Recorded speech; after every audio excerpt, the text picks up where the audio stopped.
طاجن مسقعة بالكفتة. أيوة، طاجن مسقعة بالكفتة، حاجة كده خيال، طعم مش هتنسيه أبدا أبدا. هنعمله النهاردة بطريقة مميزة.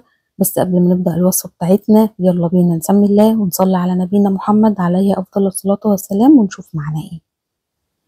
وحابة كده أعرض عليكم شوية أكلات عملناها على القناة، علشان لو حابة ترجعي لأي وصفة ترجعي لها إن شاء الله بكل سهولة في قائمة اسمها أكلات. يلا بينا بقى ندخل على الوصفة المميزة جدا جدا بتاعتنا النهاردة ونشوف كل خطواتها. أول حاجة معايا ربع كيلو من اللحمة المفرومة. اللحمة دي طبعا كانت في الفريزر فسبتها تفك تماما وبعد كده استخدمتها. ده ربع كيلو بالظبط، لكن لو حابة ان انت تضاعفي الكمية مفيش اي مشكلة، اعملي اللي انت عايزاه. ضفت ليها بصلاية مبشورة بشر ناعم خالص تماما، وصفيت المية بتاعته، يعني خدت بس التفل كده ان هو يكون يعني ما يبانش معاكي في اللحمة. وضفت ليه الملح والفلفل ورشة صغيرة جدا جدا من البيكنج باودر. مضفتش ليها اي اضافات لانها مش محتاجة اكتر من كده. حابة تتبليها شوية او تحط لها شوية توابل كمان زيادة مفيش مشكلة. دعكتها كويس جدا كده تحت ايدي او عجنتها كويس لحد ما بقت بالقوام ده، وعلى طول هنبدأ نشكلها. التشكيل انا عاملة كرات صغيرة خالص، يعني مثلا ممكن تكون يكاد الكورة على قد اللقمة مثلا مع حتة بتنجان. تمام. حابة تكبريها كبريها، بس هي صغيرة كده بتكون اطعم، وتحسي ان هي كده إيه على قد اللقمة بتاعتك او على قد المعلقة. بيكون جنبينا طبق فيه شوية صغيرين كده من الدقيق. أول ما بنعمل كورة الكفتة بنغلفها بالدقيق وبنحطها على الطبق لحد ما بنخلص الكمية كلها. طبعا ما شاء الله الكمية حلوة، وعايزة أقولك إن بالكفتة أحسن كمان من اللحمة المفرومة. يعني لما بتعمليها بالكفتة تحسي إن انت كده بتاكلي اللحمة، يعني اللحمة مش باينة، لا باينة في الطاجن. جبت بقى حبيتين او 3 من الفلفل وبنضفه كده من العقد بتاعه وبقطعه بالشكل ده. متقطعوش صغير قوي، احنا بس يا دوبك كده عايزين تقطيعه كبيره شويه. وطبعا البتنجان برضو نفس النظام، بجيبه وبقشره، بس مش بقشر البتنجانه كلها، بسيب حته واقشر حته. وبعد كده بقطعه برضو قطع، بس قطع تكون محمله شويه علشان تتحمل معاكي. حابة بقى ترش عليه شوية ملح كده وحطيه في مصفى عشان يصفي ميته، تمام. حابة تعفريه بشوية دقيق برضو تمام علشان خاطر هنقليه، لكن انا بصراحة قليت على طول. جبت طاسة كده على النار، حطيت فيها شوية زيت حلوين وسبتهم يسخنوا، وحمرت البتنجان.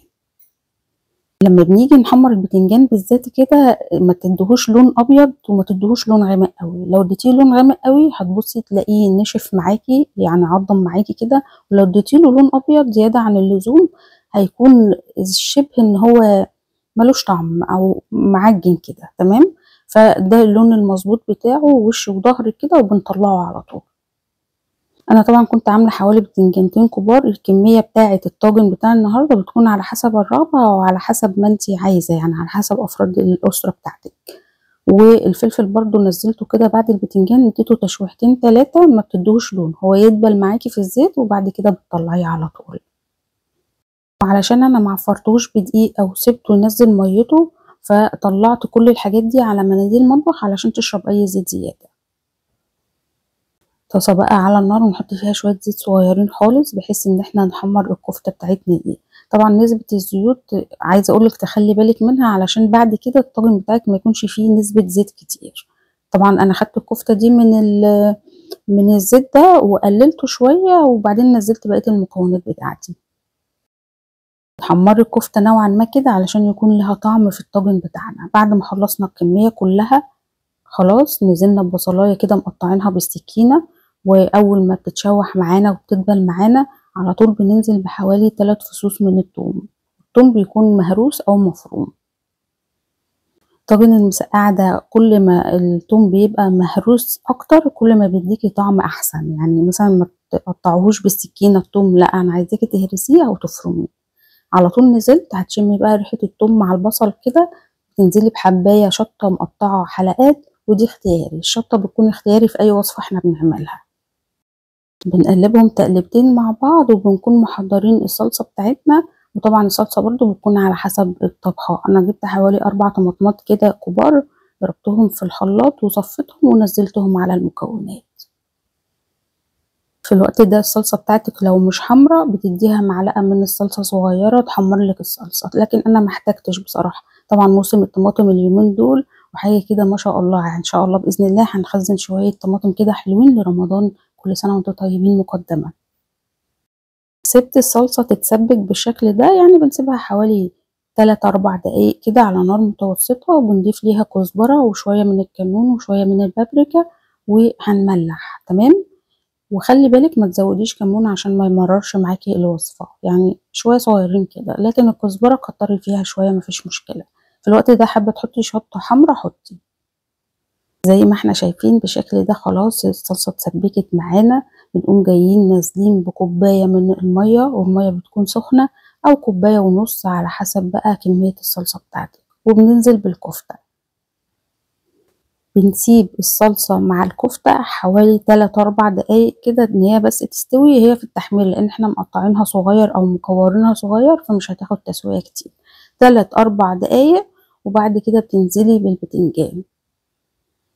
بعد ما بننزل بكمية البتنجان كلها، لو الوقت ده الصلصة بتاعتك مش كافية او ناشفة، ممكن تزودي لها شوية مية لحد ما توصلي للقوام اللي انت عايزاه. لان احنا بعد ما بنحط المكونات دي كلها كده ونقلبها مع بعضها بالراحة من تحت لفوق، ونشوف بقى التوابل بتاعتنا مظبوطة ولا لا، الملح مظبوط ولا لا، على طول بنغطي عليها ونسيبها تغلي مع بعضيها حوالي دقيقتين 3 مش اكتر من كده، كل حاجة مستوية معانا.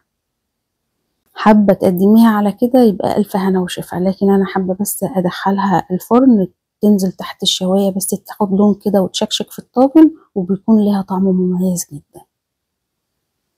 حطيت كل الكمية في الطاجن كده، وجبت شوية كفتة حطيتهم على الوش وظبطته علشان خاطر بس ايه يكون متساوي كده مش اكتر من كده، ودخلته تحت الشواية 10 دقايق وطلعته. وكان معانا احلى طاجن مسقعة بالكفتة، حاجة كده في منتهى الجمال، طعم خيال حدوتة. ان شاء الله تجربيه وبألف هنا وشفا مقدما ان شاء الله للي هيجرب الوصفة بتاعت النهاردة، وربنا يحسن ما بين ايديكم يا رب. بس عايزه اقول لك هنا، لو اول مره بتشوفيني، لايك وشير واشتراك في القناه علشان يوصلك كل جديد، وما تنسيش اللايك للفيديو.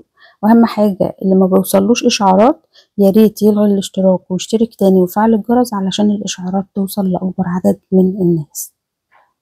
ما شاء الله الريحة بتاعته في منتهى الجمال والطعم حلو قوي. تقدري بقى تقدميه مع عيش، تقدري تعملي شوية رز بشعرية كده، رز حباية وحباية وتاكليه بيه، حاجة كده في منتهى الجمال وفي كل حالاته طعمه زي العسل. اي استفسار بقى بخصوص الوصفة بتاعت النهاردة سيبيلي التعليق وانا هرد عليكي على طول. كده اكون خلصت الوصفة بتاعت النهاردة. اشوفكم ان شاء الله في وصفة جديدة على الف خير، والسلام عليكم ورحمة الله وبركاته.